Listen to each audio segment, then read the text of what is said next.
Hello পাঠক বন্ধুরা, কেমন আছো সবাই? আশা করি ভীষণ ভালো আছো আর অনেক অনেক বই পড়ছো। তোমরা তো জানোই সারা বছর ধরেই আমি বিভিন্ন সময় প্রচুর বইপত্র কিনতে এবং পড়তে খুব ভালোবাসি। কর্মব্যস্ততার ফাঁকে ফাঁকে এই বই কেনা এবং পড়া আমার কাছে যেন একটা টনিকের মতো কাজ করে, মানে মনটাকে একদম চাঙা করে তোলে আর কি। যাই হোক, গত এক বছর ধরে যে বইপত্রগুলো কিনেছি তার বেশিরভাগই কিন্তু পড়ে ফেলেছি, আর সেই বইগুলোর মধ্যে কিছু বই একদমই ভালো লাগেনি পড়তে, কিছু আবার পড়তে গিয়ে মাঝপথে আগ্রহ হারিয়ে অন্য বই হাতে তুলে নিয়েছি। অবশিষ্ট বইগুলোর মধ্যে বেশ কিছু বই মাঝারি মাপের মনে হয়েছে, কিছু মনে হয়েছে ওভার হাইপড, আবার অনেক বই মনে বেশ দাগ কেটে গিয়েছে, মানে দারুণ লেগেছে আর কি। তবে আজ আলোচনা করব বিগত এক বছরে আমার পড়া 5টি বিরক্তিকর বা ওভার হাইপ বই নিয়ে। আর এই ভিডিওর শেষে থাকবে একটি নতুন সেকশন, যা তোমাদের আবদার মেনে এরপর থেকে প্রতি সপ্তাহের ভিডিওতেই কন্টিনিউ করার চেষ্টা করব, তাই এই ভিডিওটি দেখতে হবে একেবারে শেষ পর্যন্ত। যা হোক, প্রথমে অতি সম্প্রতি পড়া পত্রভারতী থেকে প্রকাশিত একটি ওভার হাইপড এবং বিরক্তিকর ধোঁয়াশাময় রোমান্টিক ফ্যান্টাসি নিয়ে আলোচনা করব। বইটি হলো নান আদার দ্যান শায়ক আমানের কাকতাড়ুয়া। শায়ক আমানের লেখা এমনিতে খুব একটা ভালো লাগে না আমার, বা বলতে পারো আমার ঠিক বোধগম্য হয় না, তাই ওর লেখা এমনিতেই খুব কম পড়ি। তবু স্ত্রীর কথা মতো এই বইটি সংগ্রহ করেছিলাম। এখানে রোমান্টিক ফ্যান্টাসির আড়ালে একটি আর্টিস্ট মেয়ের জীবনকে তুলে ধরেছেন লেখক। অদ্ভুতভাবেই তার জীবনের সাথে একটি কাকতাড়ুয়াও এসে জুটেছে। গল্পের প্রথমেই ঘটেছে একটি রহস্যময় হত্যাকাণ্ড, সেই থেকেই পুলিশ কেস, তারপর অপরাধী শনাক্তকরণ, রহস্য ইত্যাদি নিয়ে তরতর করে বেশ ভালোই এগোচ্ছিল গল্পটা। কিন্তু লেখকের ফ্যান্টাসি রচনার তাগিদে গল্পে একটা কাকতাড়ুয়া হঠাৎ করে জীবন্ত হয়ে উঠল। গভীর রাতে সারা কলকাতা জুড়ে আর্টিস্ট মেয়েটির সাথে স্কুটি চালিয়ে নানান কাণ্ড করে বেড়ালো সে। একে তাকে ব্ল্যাকমেলের মাধ্যমে নানান কাজ হাসিল করে শেষ পর্যন্ত আবার পার্থিব জীবনযাপন করবার মৌকাটিও পেয়ে গেল।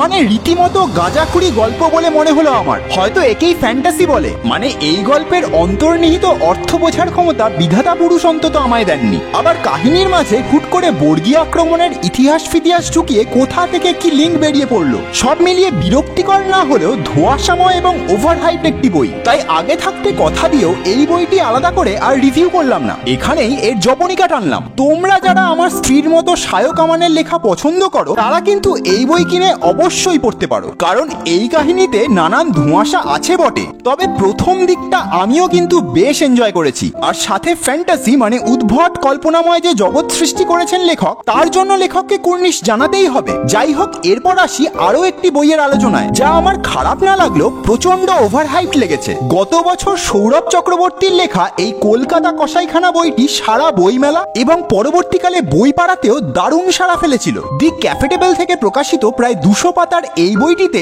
ফিকশনের ভঙ্গিতে দ্য গ্রেট ক্যালকাটা কিলিং এর প্রসঙ্গটি আলোচিত হয়েছে। সাথে আলোচিত হয়েছে সেই 1946-এর দাঙ্গায় শ্রী গোপালচন্দ্র মুখোপাধ্যায় ওরফে গোপাল পাঁঠার ভূমিকাটিও। আগে এ বিষয়ে নাকি অনেক তথ্যই গোপন করা হয়েছিল, এমনই এক ভূমিকার মাধ্যমে লেখক শুরু করেছেন তার এই আখ্যান। বইমেলা এবং তার পরবর্তীকালে কপির পর কপি বই বিক্রি হয়ে গিয়েছে, আর তা হয়েছে বেশ কিছু পাঠক তথা বিশেষ একটি রাজনৈতিক দলের সমর্থকদের প্রচার এবং হাইপের ঠেলায়। ফলে প্রকাশকও একাধিকবার পুনর্মুদ্রণের সাথে সাথে ব্যবসায়িক স্বার্থ জুড়ে দিয়ে বইটির দাম লাফিয়ে বাড়িয়ে গিয়েছেন। তবু বেশি দাম দিয়ে কিনে যে তথ্যগুলো পেলাম তা কিন্তু মোটেই আহামরি নতুন কিছু নয়। একটু চোখ কান খোলা রেখে বাজারে এ বিষয়ে আরো 5টা বই ঘাটলে দ্য গ্রেট ক্যালকাটা কিলিং এর ইতিহাস সম্পর্কে এর চাইতে অনেক বেশি কিছুই জানা যাবে বলে আমি মনে করি। সুতরাং টাকাটা যে পুরো দস্তুর জলে ফেলে দিয়েছি তা তোমাদের সামনে এই ভিডিওতে আমি স্বীকার করেই নিলাম। যাই হোক, এরপর যে বইটির একটু দুর্নাম করব তা হলো পত্রভারতী থেকে প্রকাশিত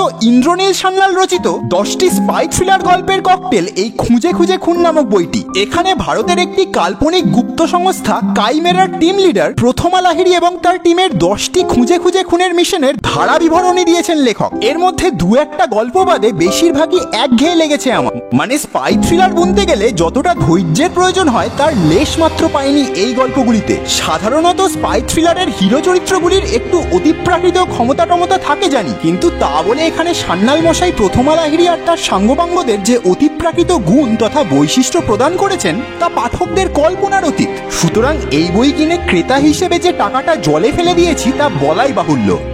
এরপর যে বইটি এই অপছন্দের তালিকায় স্থান করে নিয়েছে তা হলো ইলমা বেহেরোজ রচিত অত্যন্ত জনপ্রিয় বই পদ্মজা। এর পূর্ণাঙ্গ রিভিউ যদিও আমি আগেই তোমাদের সামনে উপস্থাপন করেছি, তবুও আবারও বলি, রোম্যান্টিক থ্রিলারের নামে এই বইটিতে যা পেলাম তা হলো স্রেফ বাংলা সিরিয়ালের বস্তা পচা কাহিনী। পুরোটাই বিরক্তিকর এবং গা ঘিনঘিনে গল্প। লেখায় না আছে কোনো পরিণত সাহিত্যের ছোঁয়া, না আছে তার কোনো গভীরতা। তাই প্রাপ্তমনস্ক পাঠকদের খোরাক হিসেবে এই বই কোনোভাবেই রেকমেন্ডেড নয়। শুধুমাত্র বাংলাদেশি টিকটকারদের হাইপের কারণেই এই বই এতটা স্পটলাইট পেয়েছে। এর থেকে বেশি আর কিছু বলবো না। বইটির পূর্ণাঙ্গ রিভিউ ওপরের এই আই বাটনে ক্লিক করে অবশ্যই দেখে নিও।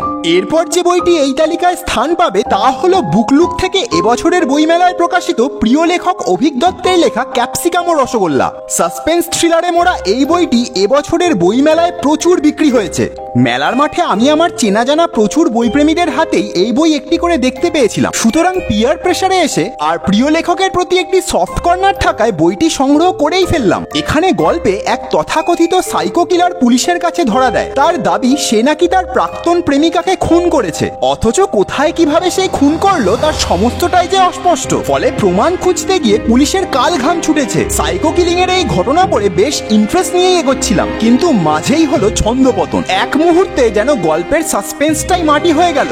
অভিক দত্তের মতো একজন এত ভালো কাহিনীকারের কাছ থেকে এই রকম স্পয়লার আমি আশা করিনি। তবু নিতান্তই প্রিয় লেখক অভিক দত্তের লেখা বলে এবং গ্যাটের অনেকগুলো কড়ি খসিয়ে বইটা কিনেছি, সেই জন্যই বাকি গল্পটা কোনো ক্রমে জোর করে হলেও পড়ে শেষ করলাম আর কি। তবে এই বই যে একেবারে পাতে দেবার মতো নয় তা কিন্তু আমি বলবো না, কিন্তু প্রিয় লেখকের থেকে পাঠকের এক্সপেকটেশনটাও একটু বেশিই থাকে। তাছাড়া বইমেলায় এই বইটির এত কপি এক ধারসে নিঃশেষিত হয়েছে। সুতরাং সেই দেখে মনে আশা জেগেছিল যে নিশ্চয়ই অভিক দত্তের থেকে দুর্দান্ত কিছু পাচ্ছি এবারও। যাই হোক, ভালো খারাপ মিলিয়ে মিশিয়েই তো জীবন, তাই বই পড়ার অভিজ্ঞতাটিও খারাপ আর ভালোর মিশেলেই যে তৈরি হবে তা কিন্তু বলাই বাহুল্য। তবে এই বইটিতে সাইকো চরিত্রটির ক্যারেক্টার ডেভেলপমেন্ট দুর্দান্ত ছিল। বইটির নামও বেশ অদ্ভুত, যা অবশ্যই ভেতরের কাহিনীর সাথে বেশ সামঞ্জস্যপূর্ণ, আর তাই প্রচ্ছদ ভাবনাটিও বেশ পরিপাটি বলেই মনে হয়েছে আমার। কিন্তু এই বই নিঃসন্দেহে ওভার হাইপ, এটুকু বলার অধিকার আশা করি পাঠক তথা ক্রেতা হিসেবে আমার রয়েছে।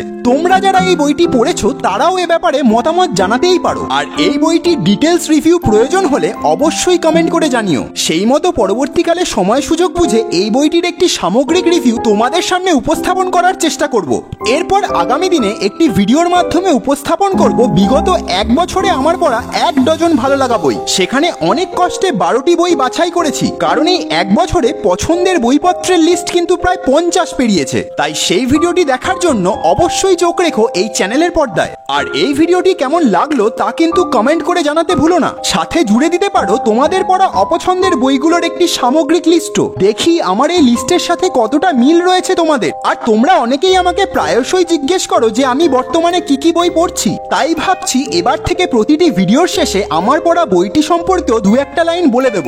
এই সপ্তাহে আমি পড়ে শেষ করলাম প্রিয় লেখক অভিক দত্তের লেখা এই মৃত্যুর থাবা নামক বইটি। এবছরের বইমেলায় বুক ফার্ম থেকে প্রকাশিত এই বইটিতে লেখক তোমার আমার হাতে থাকা এই স্মার্টফোন বা স্মার্ট ডিভাইসটিকে কেন্দ্র করেই কাহিনী রচনা করেছেন, জন্ম দিয়েছেন এক আশ্চর্য সাসপেন্স থ্রিলার। যাই হোক, এই বইটির রিভিউ প্রয়োজন হলে তোমরা অবশ্যই কমেন্টে তা জানিও। আর তোমরা কি বই পড়ছো তাও কিন্তু কমেন্টে মেনশন করে দিও। তাহলে আবার দেখা হচ্ছে পরবর্তী ভিডিওতে। আর এই ভিডিওটি ভালো লাগলে লাইক, শেয়ার আর সাবস্ক্রাইব করে আমাদের উৎসাহিত করো।